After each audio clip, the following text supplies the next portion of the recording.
नमस्ते दोस्तों। आज हम बात करेंगे बेटे ने पिता का अपमान किया बनी घटना पे।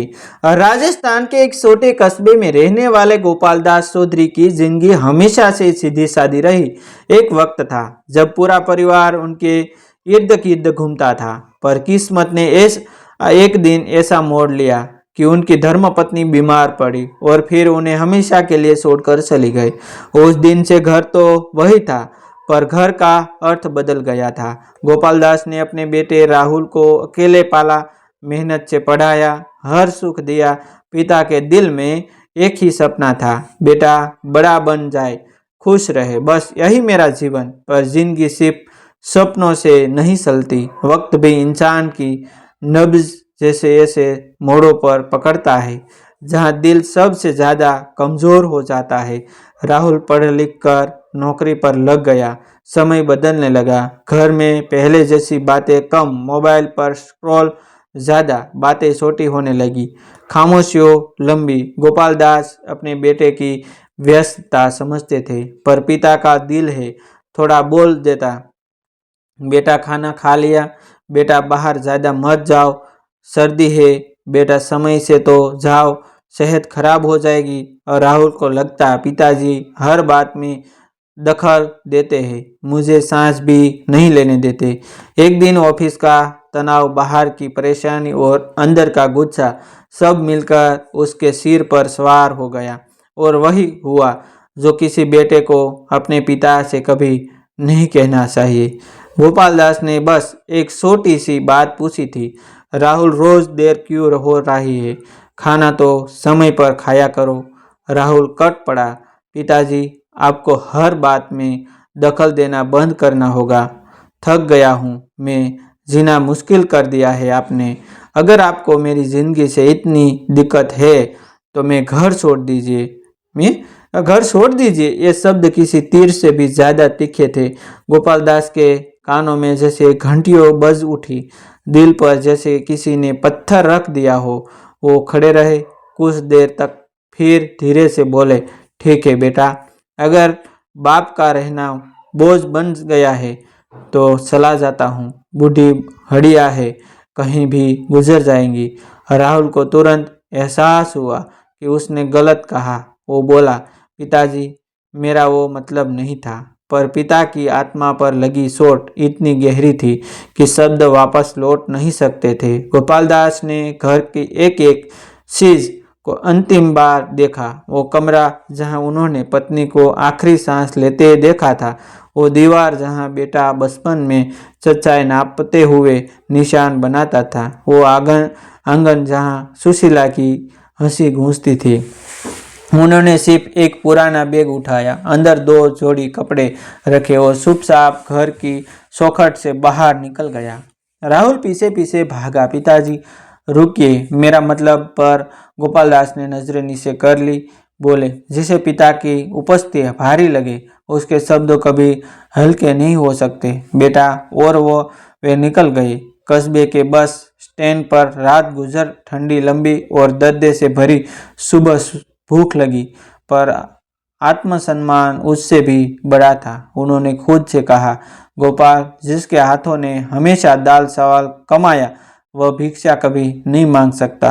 बस स्टैंड पर एक बूढ़ा आदमी अखबार बांध रहा था। गोपाल दास उसके पास आए गए, भाई कुछ काम मिलेगा, मेहनत कर लूँगा।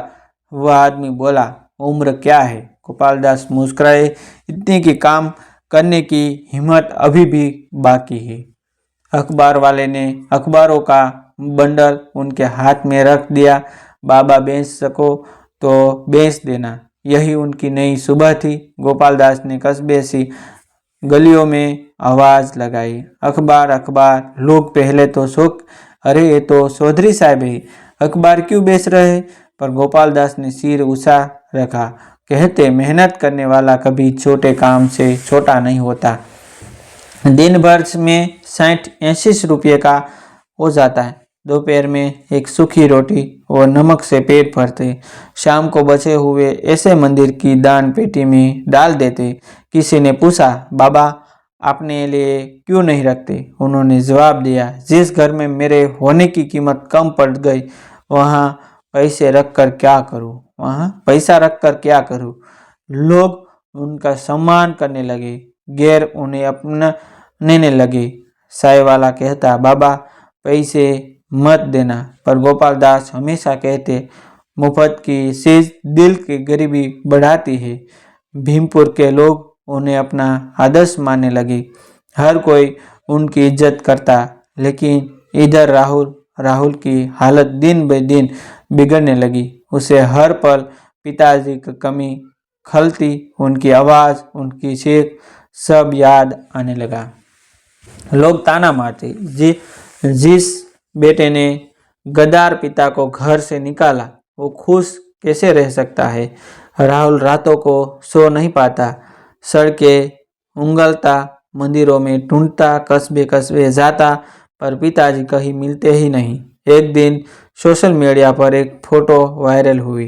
एक बुजुर्ग अखबार बेच रहे थे। आरती के समय मंदिर की दान पेटी में पैसे डालते हुए लोग सीख रहे थे, ये बाबा अपनी मेहनत की कमाई दान कर देते हैं और कहते हैं, अपनों ने सोड़ा गैरों ने अपनाया, अपनों सोड़ा गैरों ने कमाया। राहुल फोन स्क्रॉल कर रहा था, उसकी निगाह उस तस्वीर पर पड़ी, उंगलियों कांप गई, आंखों नम हो गई। तस्वीर में वही चेहरे की झुर्रियां, वही पगड़ी, वही पिता। राहुल का दिल दहाड़ मारकर रो उठा। उसने तस्वीर पर कमेंट किया, कृपया कोई बताए ये बाबा कहाँ है, ये मेरे पिताजी है, मैं उन्हें घर लाना चाहता हूँ।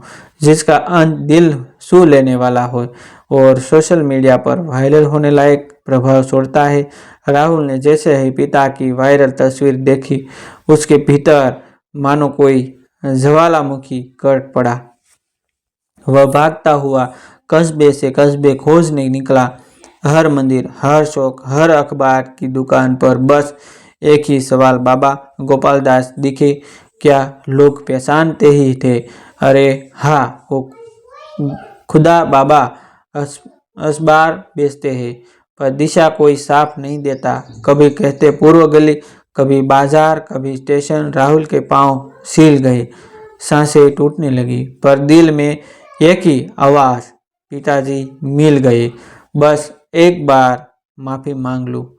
शाम ढलते ढलते वह भीमपुर मंदिर पहुँचे। भीड़ थी, संध्या आरती का समय थी और वहाँ दान पेटी के पास बैठे एक बूढ़े इंसान को देखकर राहुल की आंखें भर आई। वह हाँफते हुए आगे बढ़ा। पिताजी गोपाल दास ने मुड़कर देखा, उनकी आंखों में आश्चर्य नहीं था, बस वही पुरानी शांत चमक। राहुल उनके पैरों पर गिर गया, बच्चे की तरह रोने लगा। पिताजी मुझे माफ़ कर दो, मैंने गुस्से में बहुत बड़ा अपराध कर लिया। आप घर चलो ना, बिना आपके घर नहीं है। गोपाल दास ने उसे उठाया नहीं, बस उसके सिर पर हाथ रखा। बेटा गुस्से में बोला, हर शब्द अपनी उम्र पूरी करता है। मेरी उम्र अब ज़्यादा नहीं बची, पर मैं तुझ पर बोझ बनकर नहीं लौटूंगा। राहुल रो पड़ा, आप बोझ नहीं हो पिताजी, मेरी जान हो आप। गोपाल दास धीरे से मुस्कुराए, जान वही संभाल ही जाती है जो हाथों में रह जाए। मैं यहाँ ठीक हूँ। लोग अपनापन देते हैं, सम्मान देते हैं और खुद का खर्च मेहनत से निकल लेता हूँ। राहुल ने कांपती आवाज में कहा, मैं रोज आपके साथ रहूँगा पिताजी, बस घर चलो। गोपाल दास की आंखें भर आई, पर आवाज में दृढ़ता थी। बेटा, पिता की खुदारी इंसान को उठने में मदद करती है। मैंने अपनी जिंदगी में एक सिद्धांत अपनाया, जिस घर से बाप चला जाए वह तभी लौटता है जब बेटा पुकारे, पर पुकार में स्वार्थ नहीं, सम्मान हो। राहुल ने तुरंत कहा, मैं वचन देता हूँ पिताजी, अब आपके हर शब्द को सम्मान मिलेगा। भीड़ जमा हो गई थी, लोगों की आंखों भी नम्र थी। गोपाल दास ने उसका चेहरा हाथों में लिया, तो सच में चाहता है कि मैं चलूं? हाँ पिताजी, दिल से चाहता हूँ। कुछ क्षण की खामोशी के बाद गोपाल दास बोले, ठीक है बेटा, मैं घर चलूंगा, लेकिन एक शर्त पर। राहुल ने तुरंत कहा, जो कहोगे मानूंगा। गोपालदास ने दान पेटी की तरफ इशारा किया। मेरी तरह पेड़ की तरह खड़ा होना सीख। लोग आए सावले, पर तेरा स्वाभिमान कभी न डले। राहुल की आंखों से आंसू बह निकले। पिताजी, आपकी हर सीख मेरी जिंदगी का नियम है। गोपालदास उठे, अखबारों की गड़ी बांधी और मंदिर के बाहर खड़े हुए। राहुल ने पूछा, यह सब लेकर क्यों जा रहे हो? गोपालदास मुस्कुराए, क्योंकि मेरा काम मेरा गर्व है। आज आखिरी दिन बेसूंगा, फिर तेरे साथ घर चलूंगा। कस्बे में खबर फैल गई कि खुदार बाबा आज आखिरी बार अखबार बेच रहे। लोग दूर दूर से आए, कुछ ने पैसे दिए, कुछ ने गले लगाया। गोपालदास ने हाथ जोड़कर कहा, आप सब मेरे गैर हैं, नहीं मेरे अपने हो। और जब सूरज ढलने लगा, राहुल ने अपने पिता का हाथ थामा, इतनी मजबूती से जैसे छोड़ने का सवाल ही न हो। दोनों चुपचाप घर की ओर चल पड़े। गोपालदास की आंखों में संतोष था। बेटा लौट आया। जब अब जिंदगी से कोई शिकायत नहीं। दोस्तों, ऐसी नई नई कहानी देखने के लिए हमारा चैनल आप सब्सक्राइब कर लीजिए, जो आपको जीवन में कुछ नया करने के लिए प्रेरित करता रहेगा। थैंक यू दोस्तों, मिलते हैं एक न्यू